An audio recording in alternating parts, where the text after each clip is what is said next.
What's up, folks? Scottie here at Blacklist Games, and today I'm going to show you how to set up and play Contra, the board game. First things first, each player has to select a commando to play as. Today in my single-player game, I'll play as Lance Bean. You go through their deck, you find their character card, you place them in front of you to begin the creation of your commando play area. Take the rest of their deck, give it a good shuffle, and place it to the left of their character card, making sure you have room for a discard pile. Then give each commando 3 medals. These are their lives. Find their miniature in the box. Place it nearby for now. Give each commando a handy-dandy commando turn reference card and a mission card. Keep those nearby as well.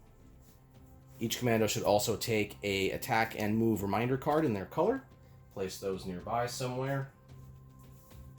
Take one of each objective token. Make sure to keep that near your mission card. You'll be using these as you accomplish objectives. Lastly, if you're playing in the standard rule set, you'll also make sure that each commando starts with one of each advantage token. There are variants in the rule book, of course, that let you modify that to make it easier or harder, but standard setup says you get one of each. Next, we choose a stage to play on. I'm going to play the jungle stage today, so take out the map and put it on the table. Find all 4 pillbox sensor tokens and make sure to fill the 4 pillbox sensor spots.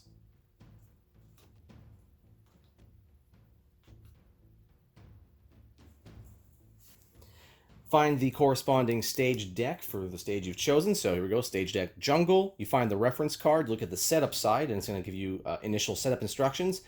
Place river and then turrets in the stage play area. Then flip this card. So what is the stage play area? You build it pretty much anywhere around the board that all players can access. So I'll just, make it this way for today. So you place the stage reference card first to begin the creation. Then you find a river and turrets in this case. River turrets. Then you give the rest of the deck a good shuffle. Place it to the left of the reference card. The reference card did state to flip this card after you place these 2, so we'll just do that. Now this becomes a special rules card that will affect the rest of the stage. Finally, we have to choose an enemy to go up against. So today I'm going to go up against the defense wall. So you find, once again, the reference card, the setup side. This one pretty much just says flip this card. So you begin the creation of your enemy play area. I'll just make mine here for the sake of this example. So I place that there. That begins the creation of the enemy play area. You go through the deck and find the 4 double-sided boss cards. Remove those for now. And then shuffle the rest of the enemy deck and place it to the left of the reference card like so. Make sure to leave room for a discard pile. And same thing, by the way, for the stage deck. I'm just going to make my discard pile over here, perpendicular. Now, these 4 double-sided boss cards, you essentially look underneath the word boss here. You'll see that there is a lit-up pip. So I have a 1 here. 2 pips are lit up here, 3 here, and 4 there. You essentially take the ones that correspond to the current number of players. So I have 1 player in today's game, so I'll simply take the 1 pip boss card. If I had 2 players, I would take the 1 and the 2. If I had 3, I'd take the 1, the 2, and the 3, so on. So my single pip boss card, I'm going to place that in my commando play area to the right of my character card. If there were multiple players, you would take the boss cards that are currently in the game. You'd give them a good shuffle, and you just distribute them randomly. But once again, for this example, it's a single-player game, so I only got 1 card. Makes it pretty easy. The rest that are not used go back in the box.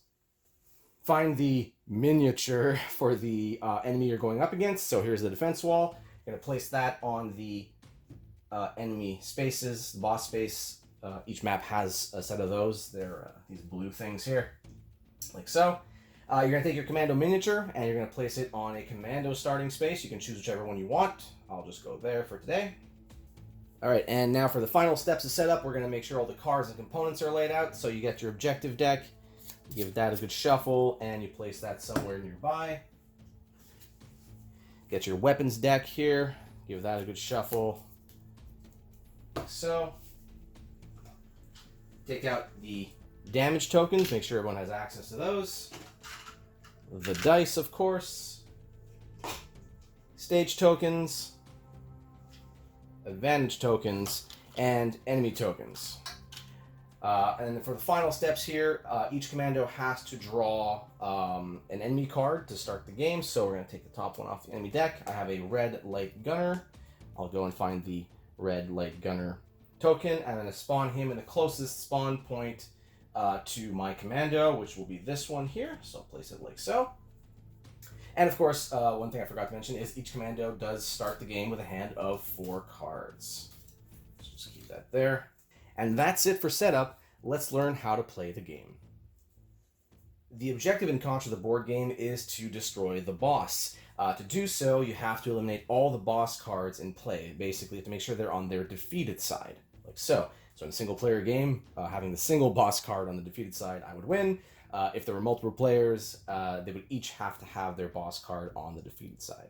If you ever have damage on an enemy equal to its health value, it is defeated. Whenever you defeat an enemy, you get to draw a card from your deck and add it to your hand. This also applies to boss cards. If they have damage equal to their health, they are defeated. You essentially flip their card over to indicate that, and you draw a card as a reward for having defeated them. There are 2 ways to lose the game. One is if you run out of time, and that's dictated by the stage deck. And the other way is if a single commando in the entire group has to discard a medal token but cannot. So essentially, a single commando has 4 lives. 3 medals, and then the final life. So a game round is broken into 3 turns.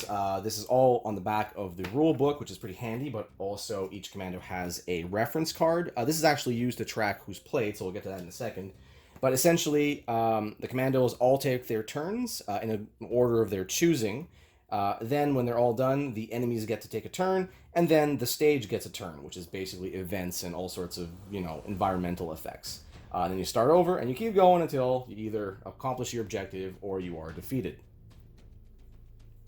So now that we know how the round works overall, let's break down these 3 turns here into greater detail so you have an idea of how they work. I'll be going over other related things as I come across them in the turns. So looking at our handy reference card here, it starts off like this with the big yellow banner on the top. I'll get to that in a second, but at the start of the game, we can choose a commander to take their turn. In a single player game, it's pretty easy. I just got the one guy, so let's see what Lance can do here. You can do a free attack, a free move, and then play any number of cards on your turn. So this is why we have these move and attack reminder cards. If you're taking your free move, you just flip it to its gray side. Free attack is done as well. There you go. And at the start of the next round, you'll just refresh them like so. This is because some cards, which we'll get to in a second, will give you additional moves and attacks, and it can get confusing potentially if you've played like 3 cards in a row before even taking your free move and your free attack. You start scratching your head going, did I take my free move or not? Well, there you go. That's why you have these handy cards here. So let's talk about attacking. Attacking is pretty straightforward. You look at your character card here. At the start of the game, you have a rifle. That's everyone's starting gun. You roll 2 white dice when you attack with those. These are over here. And the range is 5. Range is pretty straightforward. If you can count to it, you can shoot it. You don't have to have line of sight. There is no line of sight in this game. We want the game to move quick and fast, so you just count the number of spaces. So if I want to shoot, for example, this light gunner who's all the way over here, he is 1, 2, 3, 4 spaces away from Lance. Well, that is well within his 5 range, therefore the attack can be initiated. If I want to initiate an attack, like I said, I have to count the range. I roll my 2 white dice. Let's see what happens. Okay, well, let's break down the dice symbols here before I even show you what this means here. So, you are looking for these. You are looking for successes. 1 success would apply 1 damage on the enemy. So let's just say I rolled this for this example here. So there you go. So I got a success. There is also this. So this symbol is one of the 3 different advantage types in the game. You got mobility, which is, how fast and agile you are, accuracy, proficiency with firearms, that sort of thing, and subtlety, which is how you sneak up on people, be all stealthy and all that. So there is 1 of each advantage type on the commando attack dice. There you go. If you roll one of these, for every one you roll, let's say for some reason I had 3 dice in my roll and I got this, you have to make a choice. You can either spend an advantage from your current advantage pool to convert that die face to a success face. So for example, here I could spend both this green and this red if I wanted to, or I could just spend the green, I guess. Let's do that to convert that to a success. This goes back in the pool. and therefore I have a second success, which would apply that to the enemy as damage. And for all the advantage symbols, I decided not to convert. At the end of the attack, when it's finally resolved, I would take one from the pool, like so, and add it to my current advantage pool. So you're going to have a lot of decision-making to do on each turn. There is a final die face here, which is this one. This is a critical success. It's a much bigger bullet hole than the normal success. If you get this on a roll, let's say I had rolled this as part of my attack, before you do anything else, you immediately take another die and you roll it and you add it to your attack. And therefore, my final attack ends up doing, in this example here, 1 damage, 2 damage, and this actually does also count as a success, so 3 damage. So as you can guess, you can definitely end up rolling a lot of dice. Oh, there you go. I got 2 successes on this roll, so I would add 2 more dice. Oh, and I got another one, therefore I'd have to add another die. What I like to do in these cases, since there's a limited number of dice in the game, I just take a hit marker and I place it here to say that I had 1 success, and I'm re-rolling this one. There you go. So my final roll in this case would be 1 damage, 2 damage, 3 damage, 4 damage, 5 damage, and then I'd also have to make a choice here with the advantage tokens. This is resolved after you take care of all your criticals, by the way. So that was attacking. Let's talk about moving. As you can see on your commando reference card here, you have 2 choices every time you get to move. You can either run or you can jump. What's the difference? Well, running lets you move 3 spaces. The spaces are all hexes, so you just go 1, 2, 3, like so. Jumping only lets you move 1 space. So why would you want to jump instead of run? Well, that's because jumping lets you ignore special space effects if you want to. So what is a special space? So on the map here, you'll notice we have black bordered hexes, but we also have blue bordered hexes, red bordered hexes, and all sorts of hexes that have symbols in them. Every one of those that is not a boring old black bordered hex is a special space. And some of these will have effects, specifically like, for example, these red bordered ones are considered ledge spaces. So a ledge space says that you cannot cross into a ledge space. So how do you break that rule? Well, you jump, because you can ignore that rule. So by jumping, you elevate your terrain thematically, you can get into a ledge space. And speaking of ledge spaces, once you're inside the red line, they're all considered ledge spaces for game effects, but you can just keep running. You don't have to jump every time. It's only when you're crossing a red line into a ledge space that you have to jump. When you're going back into a non-ledge space, you can just run down the hill. You don't have to jump. Other special spaces, for example, each stage will have these blue bordered ones, and they'll all be different. In the jungle, for example, they're the river space, and they say that when you enter one, you have to lose a card from your hand. So how do you avoid that? You jump into the river to stabilize yourself, and therefore you ignore that special rule about losing a card. Now, while we're on the subject of special spaces, let me cover a few other ones. There are some that are unique to each stage, such as these turrets, the bridge, in the jungle here, so I'm not going to go over them, but let's talk about the ones that are common to all the stages. So like I said, there are the ledge spaces, which I explained. There are the blue bordered ones, which will be thematically different in each stage. They'll have different effects. But there are the pillbox sensor ones. These essentially get you new weapons to replace your rifle. So at any point, if you are pushed into or run into a pillbox sensor space, for example, let's say I decide to take a move action here, for 3 spaces, 1, 2, 3. As long as I enter one of these spaces as part of movement, involuntary or voluntary, I can, if I want to, discard this to draw the top card of the weapon deck, and then this would replace my rifle simply by overlapping it like so. And now every time I attack, I instead use the laser. There are enemy spawn points. This is essentially where the enemies will spawn, as we saw during setup, and throughout the game we'll keep spawning enemies, and yeah, those will be occupied. If ever they're all occupied and another enemy has to spawn, you just place them adjacent to it wherever you want. There are also these objective spaces. Now these match the symbols found on your mission card. So how does this work? Well, essentially once per turn and on your turn only. So outside of your turn, even if you are pushed into one of these, it doesn't trigger. It's only once on your turn. Let's say I'm here and I decide to do a move action. I would flip this to do my move. 1, 2, 3, for example. As long as my move included it, I can trigger it. And you would interrupt your movement to trigger it, by the way.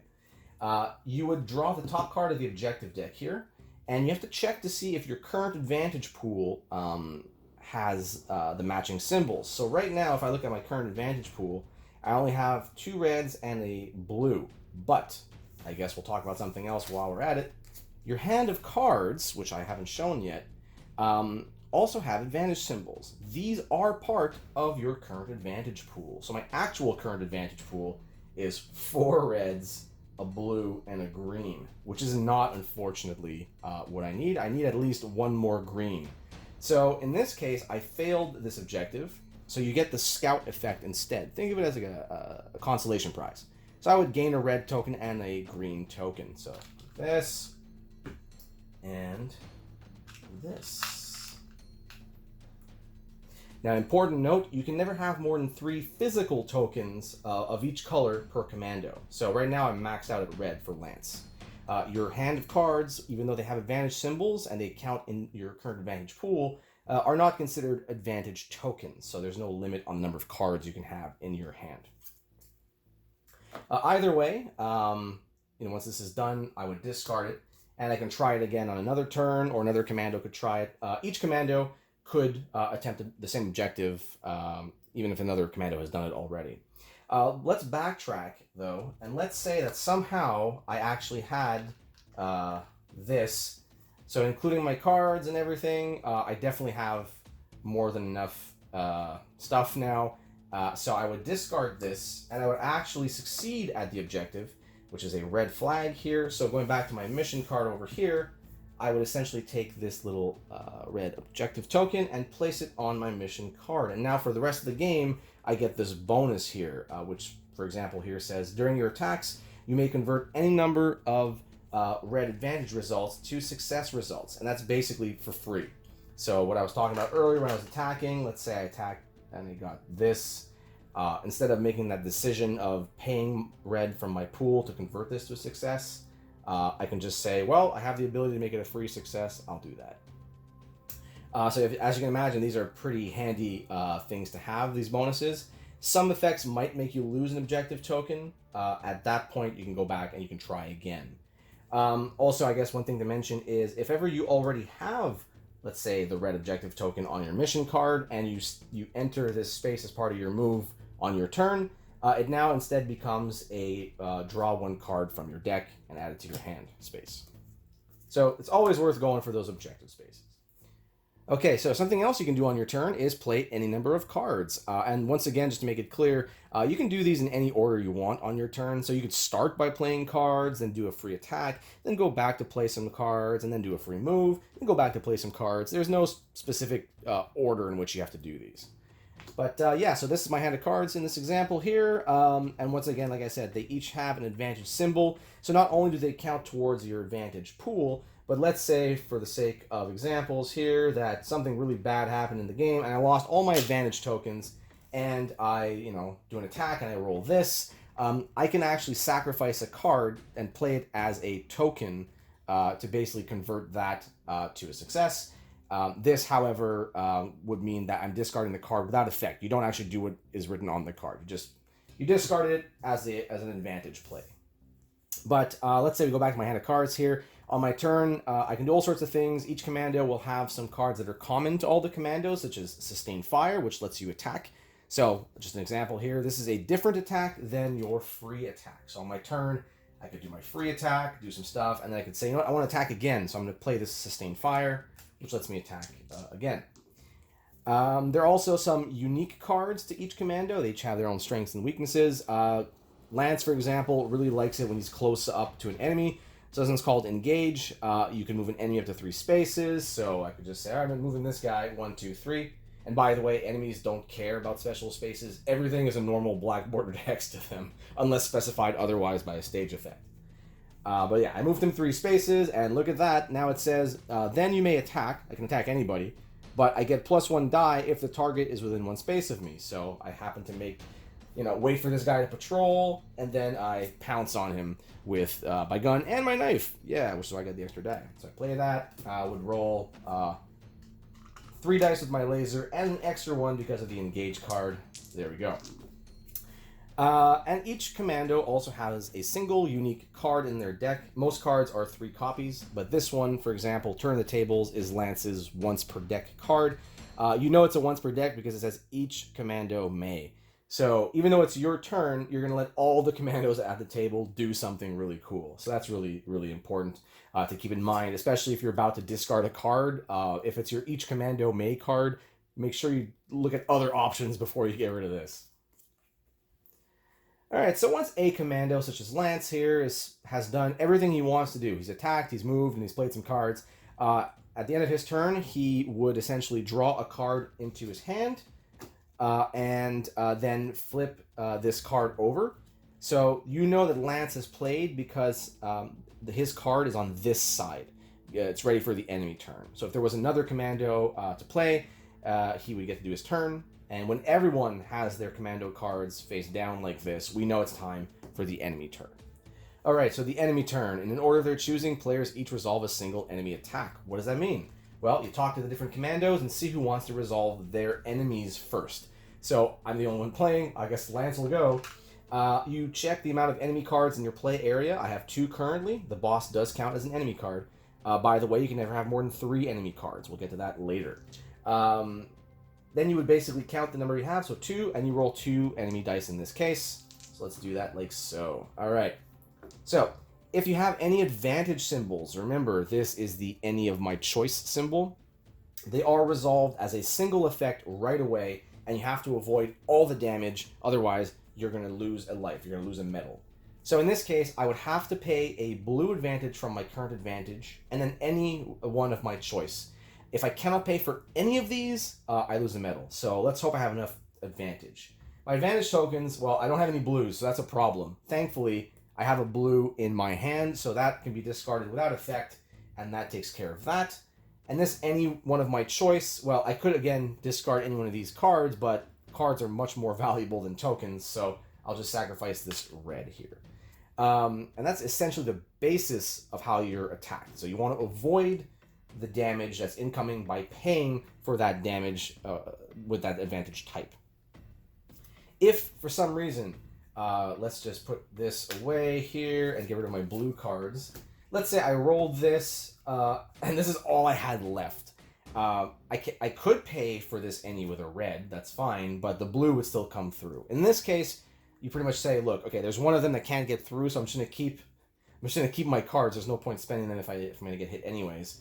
Because a single attack comes in, and therefore I take a hit. When you take a hit, you lose a medal. You lose any equipped weaponry. It's discarded. You're going to go back to your basic rifle. And then you draw back up to your starting hand of 4 cards, if you remember from the beginning of the game. At this point, I could discard cards that I don't want, and then draw up to the 4.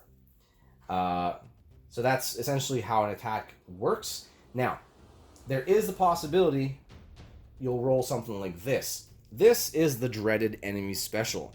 The enemy special is resolved before advantage attacks, and basically you take all the ones you have one at a time, and you place them on the leftmost enemy card that doesn't already have one. In this case, the boss is usually the first one to trigger. And you're going to resolve its ability as a separate effect first, before you do anything else. So in this case, it says each commando suffers 2 any damage, which means I have to sacrifice 2 any tokens of my choice to avoid that damage. Otherwise, I'm going to lose a medal. So in this case, fine. All right, I'll just lose these 2 cards because they're any of my choice.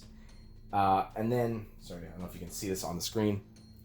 And then each commando with less than 2 enemies in their play area draws an enemy card. Thankfully, I have 2, so I don't have to worry about that. If for some reason I had a 3rd die in my roll, some effects will make you add enemy dice when you roll.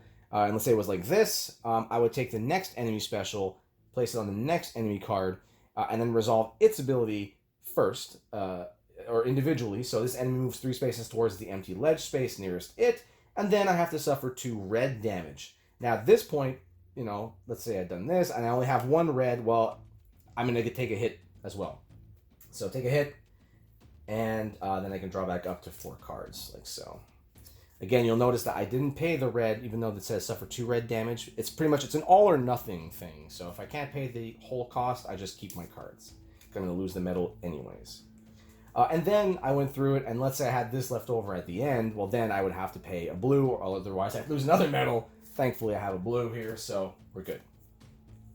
So throughout the game, you're going to be gaining and losing advantage tokens and cards, so you want to basically figure out, is it worth for me to spend all my tokens and all my cards on my turn to do maximum damage and then leave myself open for an attack? Or should I be more conservative and keep cards and tokens, which means I can't do much on my turn, but at least I'll be protected against the enemy attacks. So there's a lot of back and forth and risk management in this game.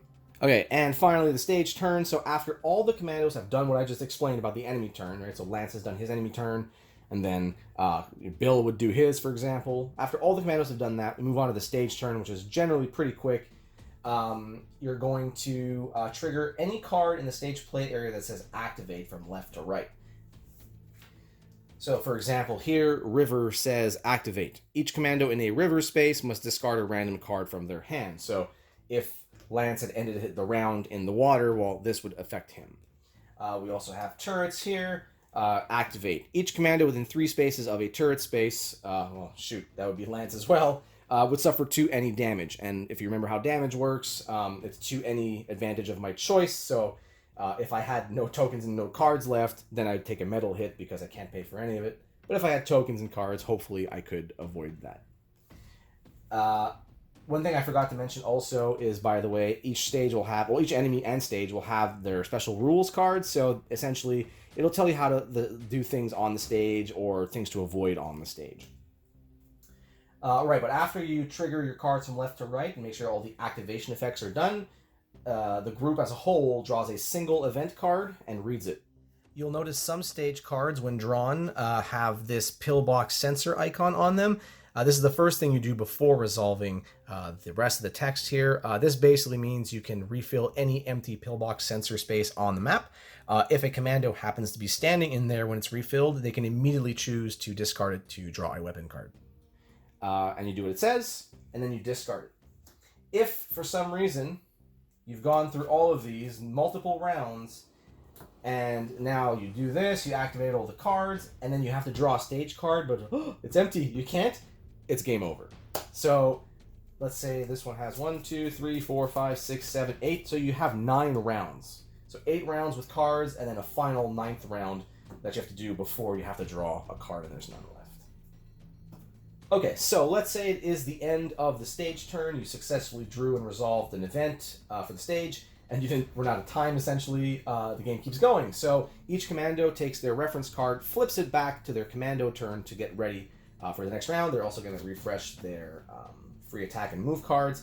But you'll notice this card here, this big yellow bar, says when this card is flipped to this side, each player draws an enemy card. So that's right. Even though you're killing enemies, doesn't mean there won't be any more. There will be more that come out. So Lance in this case, and every other commando has to draw a card. For example, I have the blue sniper recruit here. I'm going to find his token, and I'm going to spawn him in the enemy spawn point closest to Lance, which is clearly this one. It's 2 spaces away. Now, if for some reason I already had 3 enemies and I had to draw a 4th or a 5th or whatever, you can never have more than 3 enemy cards, which includes your boss card, by the way. Instead, you simply take 1 any damage for each card you cannot draw. So if I had to draw 3 additional enemy cards, I would take 3 any damage. And again, any damage means any token of my choice to be discarded to avoid that damage. Now, let's say it's a single player game. I do 30 damage to this boss. I would flip this over to the defeated side, and a single player game means I win. But if there were more commandos in the game, they would each have a boss card. So just because I defeat my component of the boss doesn't mean the boss is defeated if they still have boss components in play. But this card does remain in your play area, and it does remain as an enemy when you're counting how many enemy cards you have. So it counts still towards my 3 total here, and I would still have to roll a die for this one during the enemy attack phase, this one, and this one. So I'd roll 3 dice, for example, there. One thing I didn't really specify is that some enemies, you'll notice, will, just have their name and then an effect if they happen to roll the enemy special, but other enemies will have a persistent effect. So make sure you read all your enemy cards, make sure you know what's going on. For example, here, this light gunner, while this enemy is in the ledge space, which he's inside the red ledges, you would roll 1 additional enemy die during each of your enemy attacks. So In this case, I'd have to roll 3 dice during an enemy attack or an enemy turn, but because of this effect and he being there, I would actually get a 4th die. Another thing I didn't really mention is each commando card will have a special ability here. So Lance has into position. Choose a commando to jump. How do you activate that? Well, at any point, even during the enemy phase or during another commando's turn, if I happen to have spare red in this case for Lance, I can just say, hey, you want to jump? Sure, I'll spend a red. Go ahead and jump. Or I can say, hang on a sec, I want to spend a red because I want to jump. So you can do all sorts of things like that. Each command will have a unique one. Also, something I sort of glossed over here, the weapon cards I mentioned earlier, they give you more dice and they give you different ranges, but they also have a special ability. So make sure you read the special ability of each weapon you get because they're pretty cool and they're very important, so you use them to their full potential. And I believe that is everything. So I hope you enjoyed this quick rules overview. And if you have any questions, you can check out the Board Game Geek page for Contra, the board game. Of course, we'll be posting more videos soon, hopefully some gameplay videos, things like that. But until next time, keep playing those Blacklist games.